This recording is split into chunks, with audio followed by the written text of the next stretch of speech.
Greetings, my fellow tenor and Bari sax players. Thanks for playing my piece, Breakdown. Yeah, get ready for some weird ways of playing your instruments. Not even like how I usually do my own beatbox sax, but kind of inspired by that. I'm going to go through step by step some of these different techniques through the music. So hopefully you have your music and your instruments with you and you can follow along. And the tenor and Bari sax, some of the stuff is different, but some of it does line up, at least more than probably than with the altos. So I thought I'd do this together. So first of all, at measure 9, you guys are doing some key slaps. And for this, I recommend a couple of things. First of all, so this is just like, putting a finger down. And I recommend just using one finger when doing this, not all of the fingers. And not necessarily the lowest one. For instance, you're not going to do this for a C sharp. I like using my right hand index finger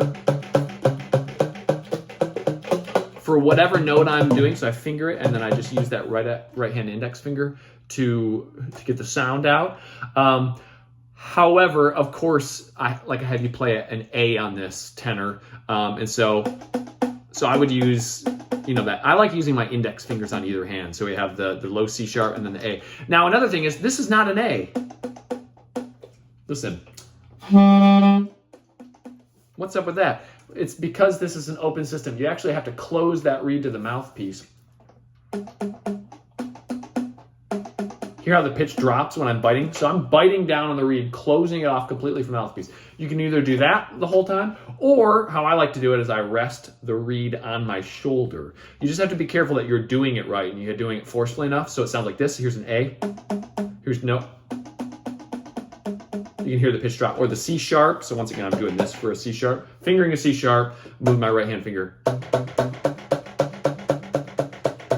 You can hear the pitch drop. So you want that lower pitch. So it goes 2, 3, 4, 2, 3, 4, 2, 3, 4, E, 3, 4. And then that's it. Same thing on the Bari. Then you guys whistle a part that everybody whistles. You'll get that down. Then you do the key slaps. Here you're actually playing that melody that everybody else is doing here. Well, the Bari is doing kind of a bass line, and then the tenor is doing the...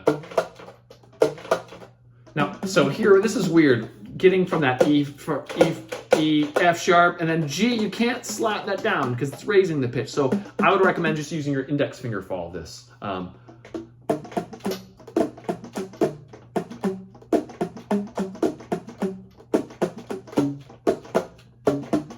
And if you want to move these fingers too, you can. So that's just what I'm doing. And then the Bari, same thing. Pick one of your fingers, move it, either the left hand or the right hand index finger while fingering the notes. Then at 21, you're actually gonna do some slapping, and then you're gonna hum, starting on the same note. I did that to make it easier. So you have this.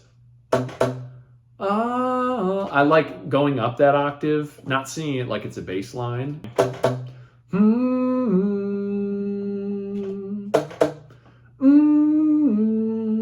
And then sing those same pitches. And here next, Bari, I have you doing this. If this is on, pretend this is on my Bari sax. This is my Bari mouthpiece. You're going to do a finger flick. You're just going to go. Just flicking that reed. Don't flip the very tip or you might crack the reed, but just do the heart of the reed and it should be no problem. A nice count in. Okay, then at 30, we have you do this thing called bottle topping. And now you're not going to use the body of your horn for a while. So if you have a sax stand, I might suggest bringing that, and then you can set that down. You don't have to worry about balancing on your lap. That's fine too. So bottle topping, you're actually even taking off your mouthpiece, and you might, I would suggest having something very secure that you can set it on so it doesn't drop on the floor, whether that's putting a towel and setting it on a little stand. I don't know. That's up to you, but don't let your mouthpiece hit the floor, fall onto the floor.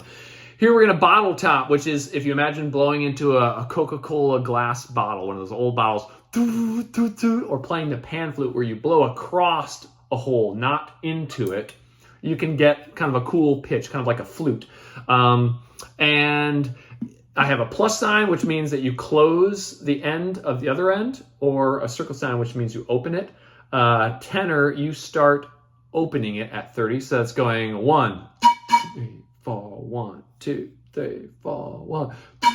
Later on, you get the 1. I like going ta-ka-ta, ta-ka-ta.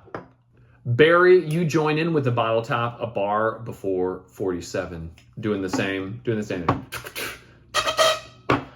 Then going into 56, here you get to do some pounding action. The rest of the band is doing something similar. You're gonna hold your neck in your right hand with the big side up here. Put your hand close to that. Don't put too much pressure on this part, on the octave mechanism. You don't want to bend that. So just try to firmly hold this neck part, and you're going to be hitting that against your thigh like this. And then you have the mouthpiece in the left hand, and it's kind of like drumsticks. And so at the beginning of that, leading into 56, you have 1, 2, 4, 1, 2, 1, 2, 3, 1, 2. So Bari, you continue on then with a different groove. This is 5 after 56, and you go.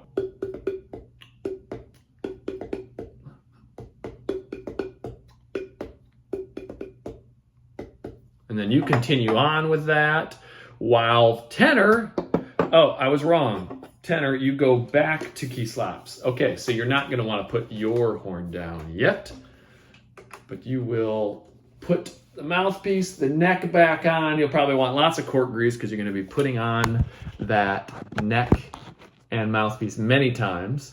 And here you're doing the key slaps again. So the same thing, hold it down, you have low B flat. This one, use all that right hand index while fingering. 3, 4. 1. And now here at 68, I would suggest using the left hand index. 1. 3, 4, 1. Bari, bump. I had to go down to low A. Do that all with your right hand index finger. 1. Bump, bump, bump, bump, bump, bump, bump, bump. And then you guys are singing at 80, and just know that you're singing the major third to the root of the song. You'll hear that big concert F chord. Ah, and then Bari, ah, then minor, ah, and then you just sing that beginning note. At 5 after 96, we are both doing bottle tops on the same rhythm. And so we get just the mouthpiece, and then we start open. If you can use the tuck-a-ta in there. 2, 3, 4, 1. 4.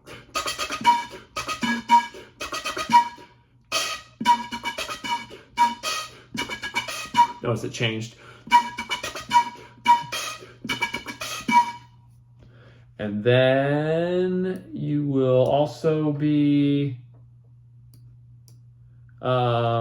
doing yet another groove at 112, but hey, wow, I'm not having you change this. Now notice this one has some overblowing where it has the plus above it. This is at the end of bar 112. Still has a plus, you'd think it'd be lower, but here you can blow harder and it jumps up the octave. So we have, with our hand on the end, we have, or it jumps up. So at 112 we have, and this is for both Bari and tenor, we have,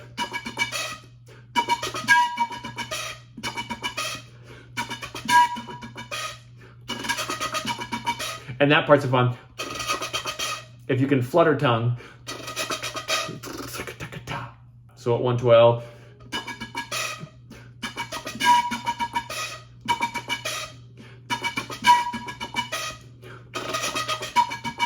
Watch the changing time signature that kind of adjusts your groove a little bit. 112, you're gonna keep just the mouthpiece combination, both of you. This will happen for Bari at 128, just 5 bars later, so this applies to both of you. And you're gonna just do some vocal beatboxing, meaning just going without it on here, but then you're gonna put up your neck to bottle top on those beat 4s as I have it, or on the end of 3 leading into 128, or as you have it, Bari right before 132. So we have this, we can just both look at 128. So it goes like this, 1, 2, and then also the X sign, we're actually gonna do a puh. So this is going taka taka paka taka taka taka paka taka taka taka taka taka taka taka paka taka taka taka paka taka taka taka paka taka. If that's really hard to do, I mean, you wouldn't have to get, well, the pa is pretty important, but you could just do single tongue. But man, it's just way more relaxed and easier to get that really percussive sound if you can do that double tonguing. And once again, double tonguing with just the air is a lot easier than trying to do it with the reed. So I think you can learn it. So once again, it's taka taka paka taka taka taka paka taka taka taka paka taka taka taka taka. And I didn't mean to do this. You're just putting it up to here. So taka taka.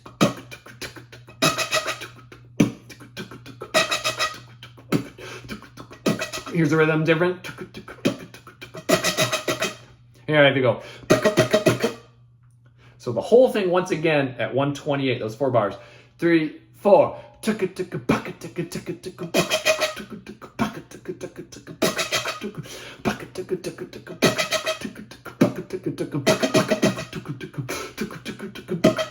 Notice you can take a breath while still keeping the rhythm going, like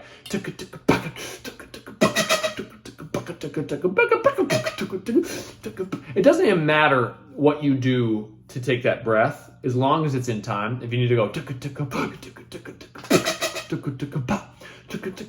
if you need to leave out a beat, it's not a big deal. Other people are playing this too, so you can just keep going with that. So I didn't want to write in breath notes. 140, just blowing into, I put the lowest open keyhole. I guess you're just gonna keep the sax on your lap here. Here, I want the sound of, so you're blowing into the low B flat hole, or low B hole, and you're gonna go, 3, 4, just for this really powerful air sound. At 2, I say to improvise air wind sounds. That could be, you could even blow into there and kind of like, or, I don't know, you could just mess around with that. Blow in there. You could go back to the mouthpiece. And then I have you improvise key clicks on the horn at 3. So that's all that good fun stuff. Okay, so at 159, tenor, you're actually playing just full horn, normal stuff. Thank you very much. And who'd have thunk? Then you go on at 171, you're blowing into the low B flat at bottom of your horn, going,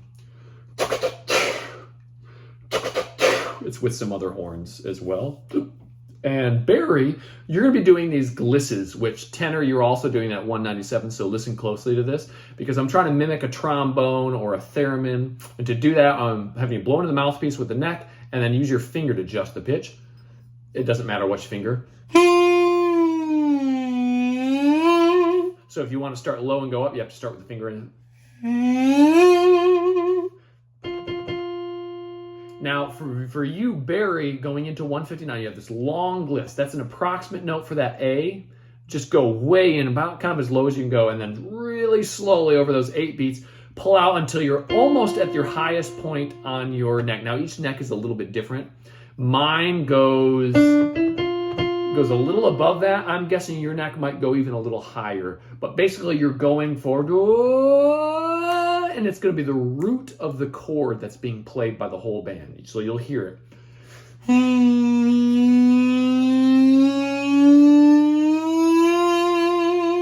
And once again, you'll hear that concert F minor chord. So if it's still leaving it in there, then go for that. You do the same thing at 167.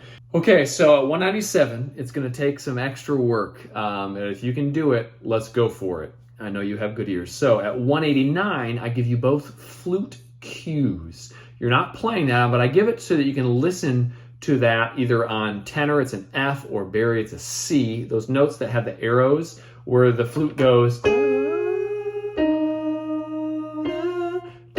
that note right there, that's your target note at 197. You're going to go, so if you can hold that in your head, it'll help. Now you're going to have your finger in fairly far, and you're not going to pull it out all the way at all. And so that's why it's a little tougher, and you have to use your ears.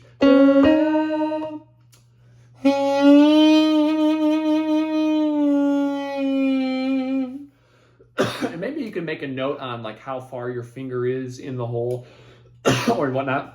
And to make it even tougher, I have you guys stomping. But I know, come on, Tenor and Bari, you guys are the best musicians in the band. So we got this. So you're listening to that note. And you're going to go. There's that note. Stomp. Same thing on Bari. 1, 2, damn.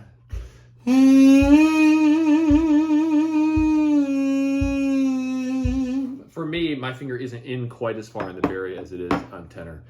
You guys can do this. I know you can. Good luck, and try to have fun with that. And at the end, you sing the exact same notes that you just played. So cool. Hope you can have fun with that. Can't wait to hear it. Best of luck. Bye.